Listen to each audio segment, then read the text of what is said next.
everyone, my name is Sindel. Welcome back to my channel. Today we have a time-lapse video called Paper Flowers.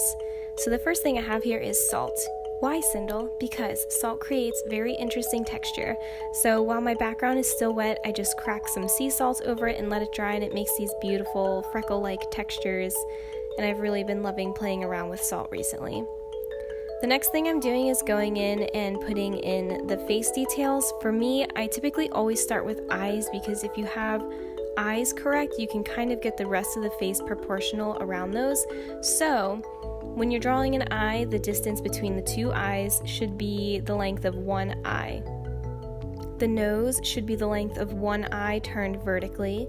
The eyebrows should be diagonally ending from the outer corner of the eye and then even with the inner corner of the eye.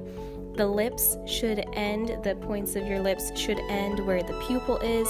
So if you can do that, you can kind of, no matter at what angle a face is, get it really proportional.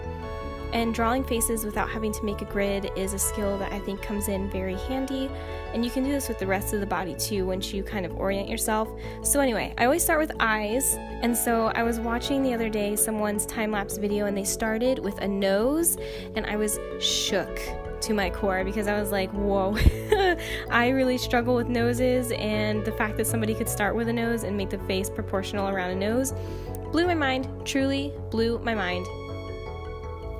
And here I'm starting to add in some darker values. You'll see that there's these white lines that are in the background of the painting. Before putting any paint down, I actually scribbled all over it with a white crayon. So if you saw my vlog from this weekend, you know that at Michael's, I purchased an entire 24 set of crayons just to get the white crayon, because the small set doesn't have a white crayon, which is really a flaw.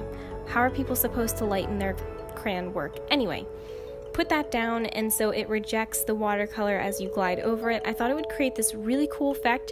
Ultimately, I think it kind of made me struggle because it made me feel like there were parts of the painting that were really jagged because the crayon didn't apply very smoothly, which isn't surprising. It's a crayon. I don't know what I thought was going to happen, but alas, it is what it is. That's the point of experimenting. You get to decide, do you like something? Do you not like something? Do you want to keep doing it? And in the future, I think I would maybe do different color crayons so I could see where the lines were, so I could actually base my composition around that, because the white crayon was really the flaw here. And you'll see that I have glued down paper flowers, which I also got at Michael's this weekend, and I'm starting to paint on them so they blend in with the portrait. You never want to stick something on and not paint on it because it makes it look like an afterthought, and these were not an afterthought.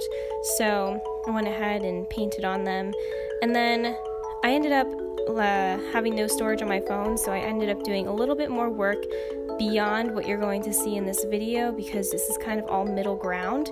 So here's the final product, and as you can see, I added a lot more purples and darker values to make it really pop and stand out, and added some really good line work. So yeah, I really like it, and I think I'm going to continue playing with crayons. Thanks for watching. I hope you loved it. Don't forget to like and subscribe. Bye!